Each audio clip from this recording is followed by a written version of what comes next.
if you're a Grateful Dead fan, you'd probably know that song. And currently, there is a fire on the mountain. To the north of me, there is a fire burning that has burned about 10,000 acres last time I checked. And to the south of me, about 20 miles away from me, there is another fire that has burned 15,000 acres.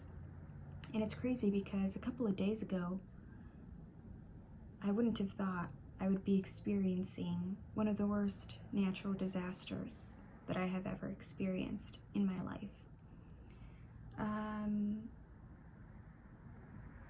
The winds aren't helping because the winds have been 70 miles per hour.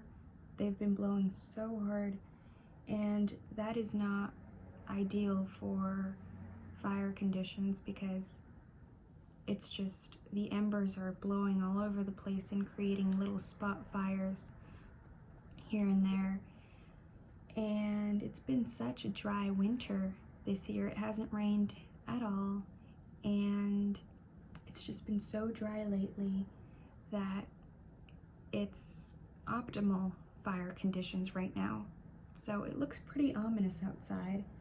It's very smoky, and you can see a red cloud of smoke, and it's just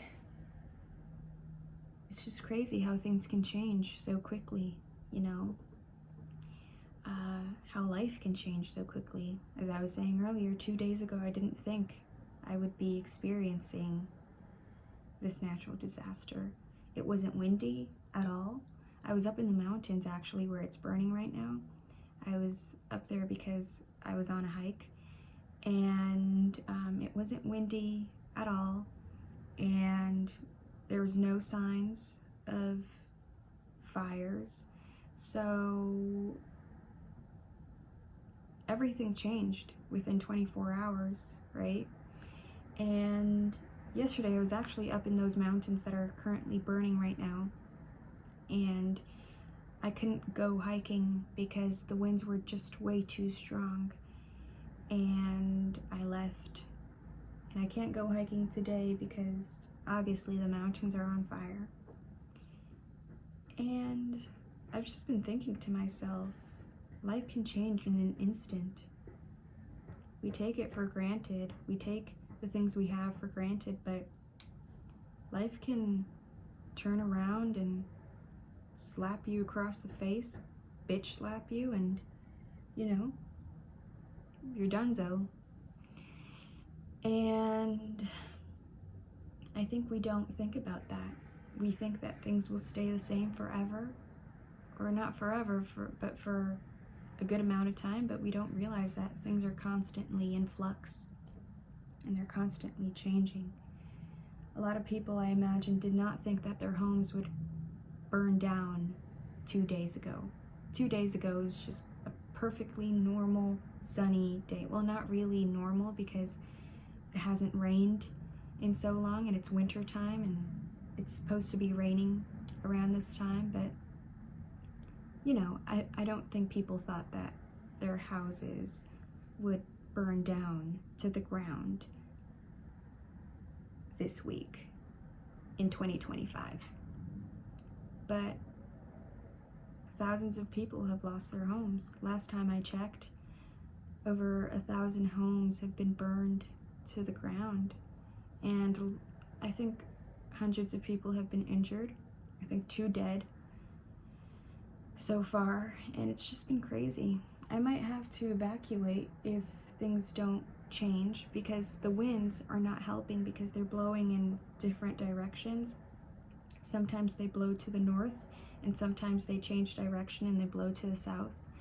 And so that's not good for fire conditions because the embers are spreading and they're latching on to dry bushes and creating little spot fires here and there. And so it's just insane what's happening.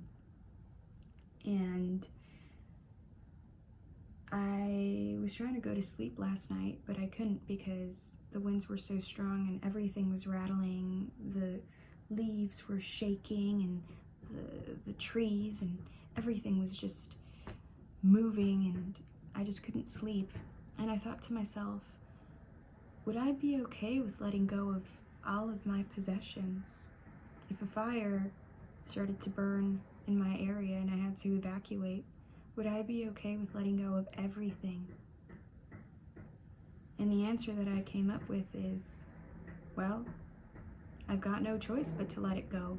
Whether I like it or not, I have to let it go. And I guess a lot of people that have lost their homes have had no choice but to lose their homes, whether they liked it or not. And I'm sure they did not like it, but that's life. We're constantly letting go of things, whether we like it or not. You know, we're letting go of people either because they die, or if you're in a relationship, you break up with them, or you stop talking to them for whatever reason, or you just lose the connection, or we let go of things because they're too old or too worn, or you break them, or whatever it is. Or you let go of pets because they die, or they get too old and you have to put them down, or they run away. And we're constantly having to make peace with letting go. And I guess these natural disasters have a very important message for us. And the message that they carry is, make peace with letting go. Make peace with having to detach yourself from the things that you love and from the things that you have that are so important to you, that you have kept close to you for so long. And I really worry about the elderly right now because it's really hard for them to adapt to change, you know, because they have mobility issues or they have a lot of health issues, and it's hard for them. Right now, I know an 80-year-old woman, and she's had to evacuate from her home because she's close to the fire, and she's got 5 pets, 3 cats and 2 dogs, and she's got mobility issues, she's got spinal issues, and I really worry for her because it's really hard for her to move and adapt to these drastic changes. And so I guess the message that these natural disasters carry is to appreciate each and every moment and not to take things for granted, because nothing is certain and no one is exempt of not only natural disasters, but of having to let go of things like death or breakups or betrayals or disappointments in life. No one is exempt. We just have to appreciate each moment and cherish each moment and hold our loved ones close. So I hope you hold your loved ones close tonight if they're around, and you tell them that you love them. And I hope you appreciate each and every moment, knowing that nothing is certain and you can't take anything for granted. So peace and love. Stay safe out there, and I'll see you next time.